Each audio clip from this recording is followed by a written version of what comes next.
And we're back with round 4, game 2 here, Trent versus Casey. And Casey took out the first game quite easily against Trent when Trent had to mulligan twice.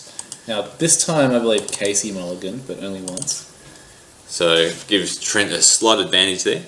So we'll see how this game plays out. The mulligan certainly didn't help Trent in the previous game. Now Trent ascribed to the bottom with his Temple of Triumph. Let's see if he's got a second turn play, if he has a Seeker.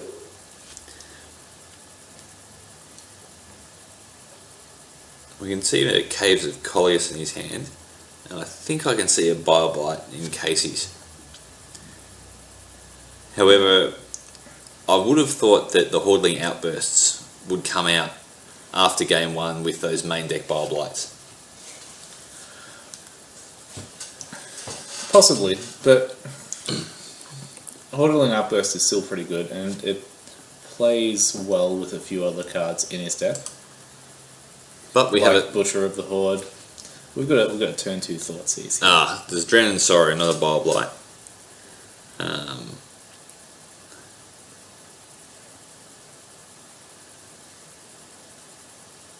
Trent's just taken his hand as well. I think, yeah, that's a pretty well stacked hand. So Trent wants to have a good long think about what he's doing here. So this is no everyday Thoughtseize. This is a serious Thoughtseize. We've got a Drowning Sorrow, an Anafenza, a Sorin, a Hero's Downfall, and a Death Dealer. You could possibly take the Death Dealer because he's only got one other land, and that gives him no turn 2. I think the Death Dealer is the choice here. Unless you have a removal spell that you're happy to use on the Death Dealer. But I think Death Dealer is the choice here. It stops a lot of that early momentum. This way, Trent can hope that Casey stumbles on his lands a bit. Sure. And now Trent should actually be on 18, not 19. Is that correct? That he should be on 17 because he cracked a fetch before he cast the Thoughtseize. Right, yes. And he's on 16. Judging by his hand gesture, and now he's reading the bones, so he's going down to 14. Not 17. So 17 before the read the bones? No, he didn't have to use the bones. No, he didn't have to. Oh, sorry, he used he made a hand gesture before he revealed they have to read the bones, so I thought he was paying the life while taking the point of damage. But the hand gesture must have been for something else. So this should bring him to 15. This should bring him to 15. Sure. So drawing 2 from the read the bones and lose 2 life should be on 15. Hopefully they'll fix up those dice for us shortly. And no third land, so taking that Death Dealer has certainly paid off. And see, Casey is not cracking his fetch yet. Because he wants to draw land, and this way there's one more land in his deck. Yeah, so it just raises that percentage by, I think it's 1%. It's pretty marginal, but it's better than not having that extra land in the deck. So coming into 3 land and probably Anafenza right now? I'd say so. I think that's what we'll be looking at, as I believe the only other 3 casting cost card in his hand was a Hero's Downfall. And actually he can't cast either the Hero's Downfall or the Drowning Sorrow because he's only got 1 Black Source. Not that he wants to do that right now.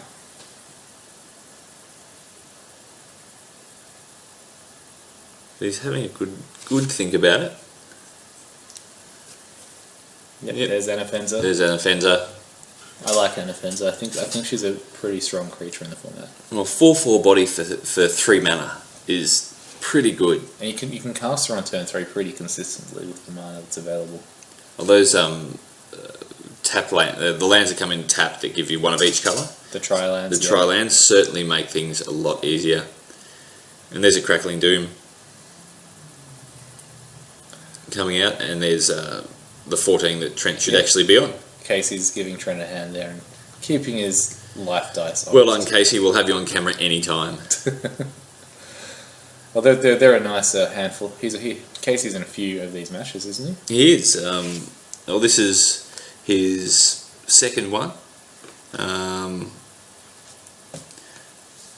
He's was there in round 2.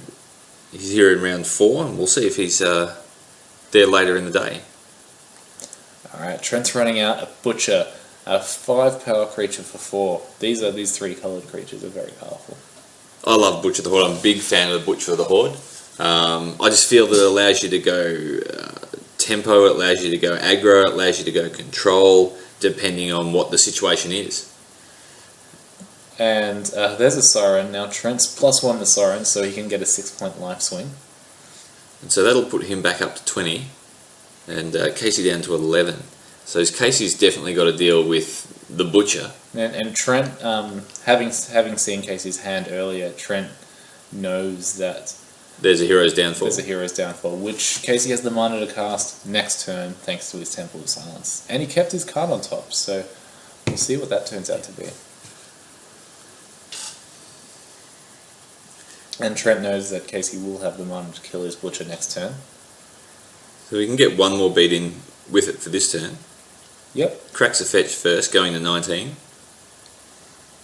Gets a mountain. Now that could be for a Chain to the Rocks later in the game.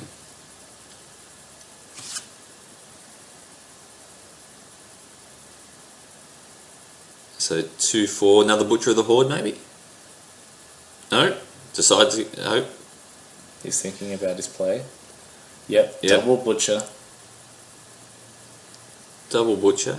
And Trent's making a vampire that he can sacrifice to his Butcher to give it haste and deal 10 damage. Very nice.